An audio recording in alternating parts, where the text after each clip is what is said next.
Hello everyone! In today's tutorial, I want to discuss threading patterns specifically on the Bernina 8 series, which includes the 830 and the current 880 models.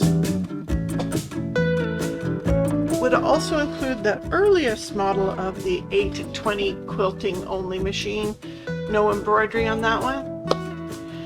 Alright, so let's first talk about the tower.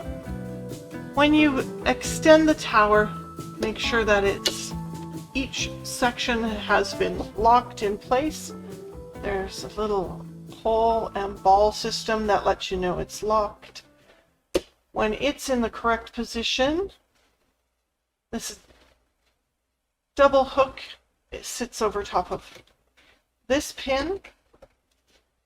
There's a single hook over this pin and another single hook on this pin. When we're using most thread most days, it's really simple. I tend to use this one a lot. Pretty self-explanatory. There's a great video for that. Well, what happens when you don't have a spool of thread like this, perhaps? Perhaps we're using something metallic. Something that when you pull it off the spool, it gets curly and kinky. Or perhaps a spool of thread that's commonly referred to as stack wound, not cross wound. Cross wound threads have kind of this lovely X pattern showing. Stack wound are these ones where the thread is pretty much just one on top of the other. Standards dictate that when you have a metallic, invisible thread, something with a memory, those sorts of threads, they tend to curl and kink and can be bothersome for some. What we're going to do is we're going to use the current threading pattern recommended by Bernina, which includes this little hole so that this thread spins off the side. Then we'll go up through the loop on the top and continue threading as before. Cross-wound thread likes to come off the top. Often this way. It comes off quite nicely. These come off quite nicely. And that's the direction of flow.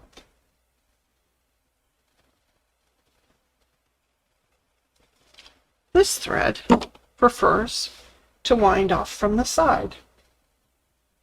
Now, there's a little trick to that. When you've set your thread stand up, there's two pieces of foam.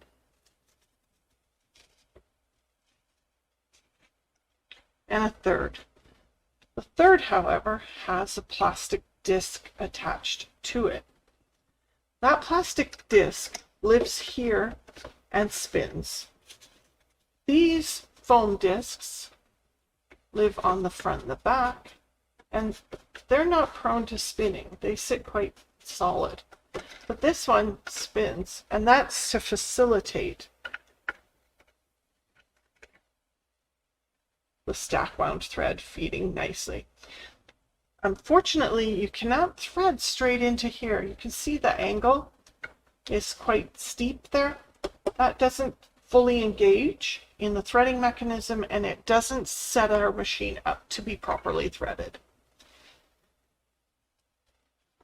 This is how the current thread stand comes, with that lovely little metal eyelet. So that little eyelet allows us to thread through there. If you have an early version of an 8 series, people were sent an interesting little upgrade kit. If you've bought your machine since, perhaps on the used market, you wouldn't have received that kit. All of the parts and pieces in that kit are currently available. Or if you received that kit but really didn't know what to do with it. Inside were two really important things. That foam disc that turns, and this interesting chunk of metal with a hole pierced into it. What was meant to happen was that it would adhere to your thread stand, either here or here, and then you could travel from here to here and up. So if your thread stand does not have that little eyelet, you might have an eyelet like this in your kit.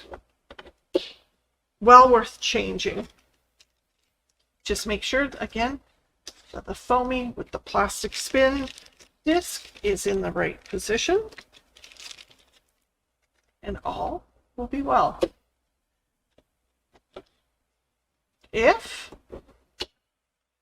threading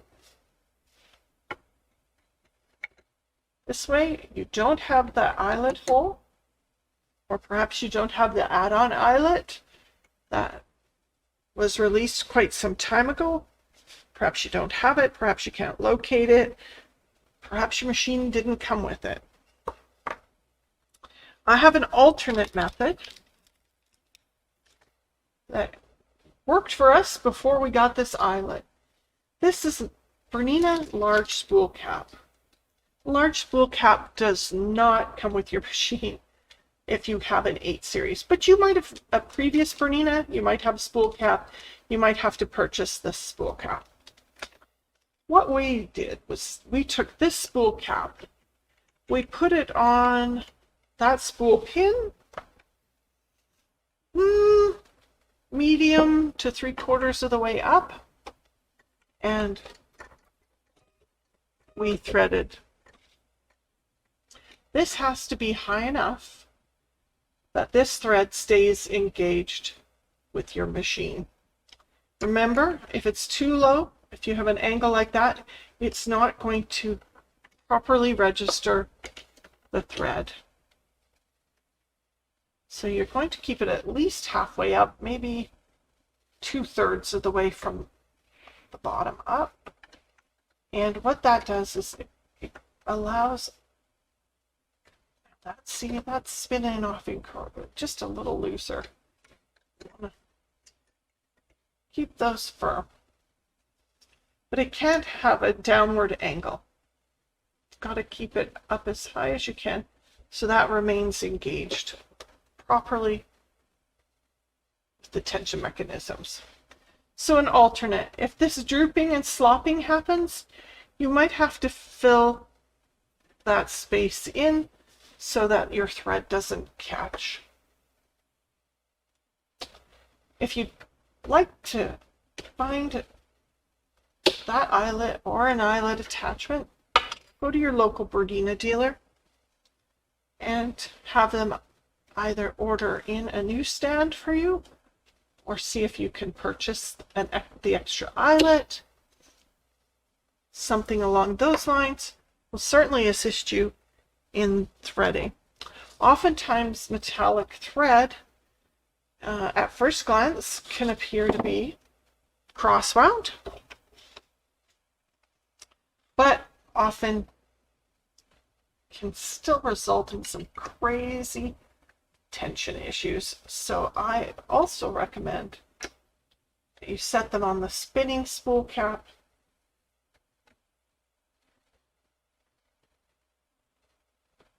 have it through the side, and then travel to the top. If it seems to be unhappy, sometimes a thread net is your friend.